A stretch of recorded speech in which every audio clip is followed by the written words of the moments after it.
Welcome to Immortal Blood, a book that details a real account of an individual's encounters with vampires all across Tamriel. You may recognize the subject Movarth Piquine, as he is still alive in 4th Era 201, dwelling in the lands beyond Morthal in Skyrim. Stay until the end for a discussion and analysis of the book's contents. Now to begin. The moons and stars were hidden from sight, making that particular quiet night especially dark. The town guard had to carry torches to make their rounds, but the man who came to call at my chapel carried no light with him. I came to learn that Movarth Piquine could see in the dark almost as well as the light, an excellent talent, considering his interests were exclusively nocturnal. One of my acolytes brought him to me, and from the look of him, I at first thought he was in need of healing. He was pale to the point of opalescence, with a face that looked like it had once been very handsome before some unspeakable suffering. The dark circles under his eyes bespoke exhaustion. But the eyes themselves were alert, intense, almost insane. He quickly dismissed my notion that he himself was ill, though he did want to discuss a specific disease. Vampirism, he said, and then paused at my quizzical look. I was told that you were someone I should seek out for help understanding it. Who told you that? I asked with a smile. Ticina Gray. I immediately remembered her. A brave, beautiful knight who had needed my assistance separating fact from fiction on the subject of the vampire. It had been 2 years, and I had never heard whether my advice had proved effective. You've spoken to her? How is her ladyship? I asked. Dead. Movarth replied coldly, and then, responding to my shock, he added to perhaps soften the blow. She said your advice was invaluable, at least for the one vampire. When last I talked to her, she was tracking another. It killed her. Then the advice I gave her was not enough, I sighed. Why do you think it would be enough for you? I was a teacher once myself years ago, he said. Not in a university. A trainer in the Fighters Guild. But I know that if a student doesn't ask the right questions, the teacher cannot be responsible for his failure. I intend to ask you the right questions, and that he did. For hours he asked questions and I answered what I could, but he never volunteered any information about himself. He never smiled. He only studied me with those intense eyes of his, committing every word I said to memory. Finally, I turned the questioning around. You said you were a trainer at the Fighters Guild. Are you on an assignment for them? No, he said curtly, and finally I could detect some weariness in those feverish eyes of his. I would like to continue this tomorrow night if I could. I need to get some sleep and absorb this. You sleep during the day, I smiled. To my surprise, he returned the smile, though it was more of a grimace. When tracking your prey, you adapt their habits. The next day, he did return with more questions, these ones very specific. He wanted to know about the vampires of Eastern Skyrim. I told him about the most powerful tribe, the Volkihar clan, paranoid and cruel, whose very breath could freeze their victims' blood in the veins. I explained to him how they live beneath the ice of remote and haunted lakes, never venturing into the world of men except to feed. Movarth Piquine listened carefully and asked more questions into the night, until at last he was ready to leave. I will not see you for a few days, he said, but I will return and tell you how helpful your information has been. True to his word, the man returned to my chapel shortly after midnight 4 days later. There was a fresh scar on his cheek, but he was smiling that grim but satisfied smile of his. Your advice helped me very much, he said. But you should know that the Volkihar have an additional ability you didn't mention. They can reach through the ice of their lakes without breaking it. It was quite a nasty surprise, being grabbed from below without any warning. How remarkable, I said with a laugh. And terrifying. You're lucky you survived. I don't believe in luck. I believe in knowledge and training. Your information helped me, and my skill at melee combat sealed the bloodsucker's fate. I've never believed in weaponry of any kind. Too many unknowns. Even the best swordsmith has created a flawed blade. But you know what your body is capable of. I know I can land 1,000 blows without losing my balance, provided I get the first strike. The first strike? I murmured. So you must never be surprised. That is why I came to you, said Movarth. You know more than anyone alive about these monsters, in all their cursed varieties across the land. Now you must tell me about the vampires of northern Velenwood. I did as he asked, and once again his questions taxed my knowledge. There were many tribes to cover. The Bonsamu, who were indistinguishable from Bosmer except when seen by candlelight. The Kirov, who could disintegrate into mist. The Yekaf, who swallowed men whole. The dread Telboth, who preyed on children, eventually taking their place in the family, waiting patiently for years before murdering them all in their unnatural hunger. Once again he bade me farewell, promising to return in a few weeks, and once again he returned, as he said, just after midnight. This time Movarth had no fresh scars, but he again had new information. You were wrong about the Kirov being unable to vaporize when pushed underwater, he said, patting my shoulder fondly. Fortunately, they cannot travel far in their mist form, and I was able to track it down. It must have surprised it fearfully. Your field knowledge is becoming impressive, I said. I should have had an acolyte like you decades ago. Now, tell me, he said, of the vampires of Cyrodiil. I told him what I could.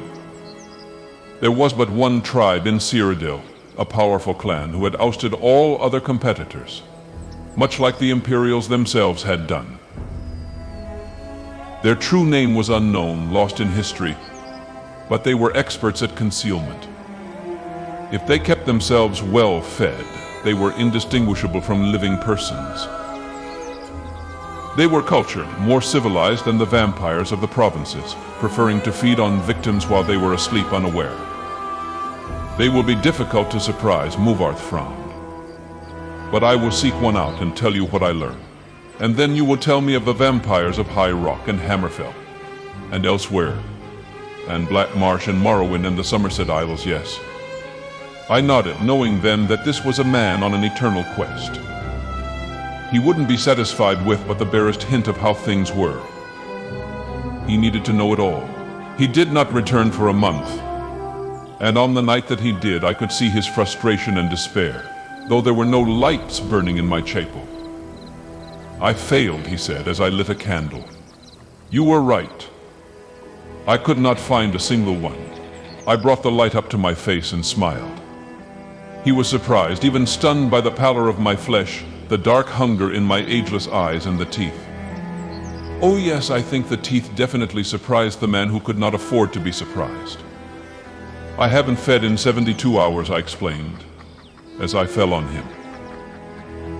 He did not land the first blow or the last. This was the story of Movarth Piquine, a ruthless and successful vampire slayer, betrayed by his instructor and seemingly killed. This cannot be the full story, however, as it is evident that Movarth survives well into the 4th era as an immortal vampire. In 4th era 201, one could find Movarth living in a cave outside Morthal. There, he seduced several of the townswomen with his vampiric curse, turning them into his servants. Movarth appears to have had a plan to enthrall the entire town of Morthal, being thwarted by the last dragonborn and killed in the service of the Jarl. Movarth is an independent vampire in Skyrim, not showing allegiance to any vampire clan in particular. Relate this to the fact that Immortal Blood tells us that he fought several of the Volkihar vampires, being grabbed by one underneath a frozen lake. This excerpt about the Volkihar clan is very insightful into telling us just when the events of this book take place. In the 4th era, the Volkihar clan is almost entirely relegated to the Volkihar castle, on the western coast of Skyrim's north. With mention of the Volkihars living beneath eastern Skyrim's frozen lakes, this must mean that Immortal Blood was written before Castle Volkihar was constructed. During the events of the Sun prophecy in 4th era 201, daughter of the clan leader Sir Kihar, mentions several pieces of trivia that may further allow us to date this book. She mentions that she has been locked away in a cairn for hundreds of years, but had previously spent much of her life within the castle. Another thing she mentions is that she is unfamiliar with Cyrodiil being the seat of a contemporary empire, like it is under the Mede dynasty in the 4th era. This must mean that Immortal Blood and subsequently Movarth Piquine can trace themselves to a time in which there was no recent empire in Cyrodiil.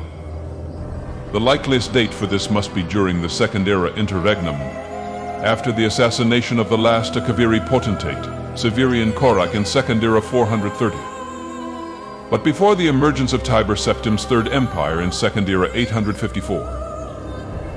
With this, we can place Movarth and Immortal Blood as being between 700 and 1,100 years old. Still not as ancient as your boy Dagoth Ur. With that being said, there is still the question of who exactly the author is and how long they survived. The author appears to give us a number of hints towards his ancestry. First off, he appears very human to Movarth, a man described as having excellent vision in the darkness. He appears to be testing Movarth, guiding him to the locations of other vampiric clans so that Movarth may slay them, before ultimately using his weaknesses against him and inflicting vampirism on the man. All of this appears to be very consistent with how the author describes the vampires of Cyrodiil. If they keep themselves wealth, they were indistinguishable from living persons, much like how the author is only visibly vampiric after suffering hunger for 3 days. They were cultured, more civilized than the vampires of the provinces. They were experts at concealment. All this is supported by the fact that the author is a healer at a chapel, living a normal human life hidden in plain sight as a vampire. A powerful clan who had ousted all other competitors. This is given meaning and explains the fact that the author sends Movarth out to eliminate other clans of vampires. His clan likely have used this tactic of manipulating desperate vampire hunters into eliminating their rivals, allowing them to establish homogeneity of vampirism in Cyrodiil. These vampires are regarded by the author as having lost their family name to time. Subsequently, it is likely that all of the vampires in Cyrodiil encountered by the hero of Kavach in 3rd era 433 may be kinsmen or descendants of the author. None of these Cyrodiilic vampires take on a clanly name themselves, although several of them can be found to exist living a cultured life, hidden in plain sight, like what is described as author's clan tenets.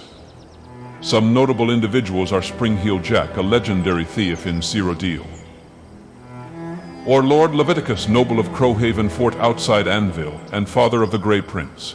It is also important to consider some of the vampires found outside Cyrodiil, particularly in Skyrim. From Immortal Blood, we know that Movarth Piquine was turned by a Cyrodiilic vampire, so it therefore likely that he inherited the traits and traditions of this lost clan. Several other vampires in Skyrim also display traits consistent with that of the Cyrodiilic clan, those being Sibyl Stentor, a noblewoman and court mage of solitude in 4th era 201, infiltrating the highest court of Skyrim and passing by undetected for at least 100 years. Or that of Hern and Hurt, a vampiric couple living peacefully as millers in the wilderness of Falkreath. These vampires all distinguish themselves greatly from those found among the Volkihar clan, as they do not possess the traits or abilities of the vampire lords. This is all that concerns the book Immortal Blood.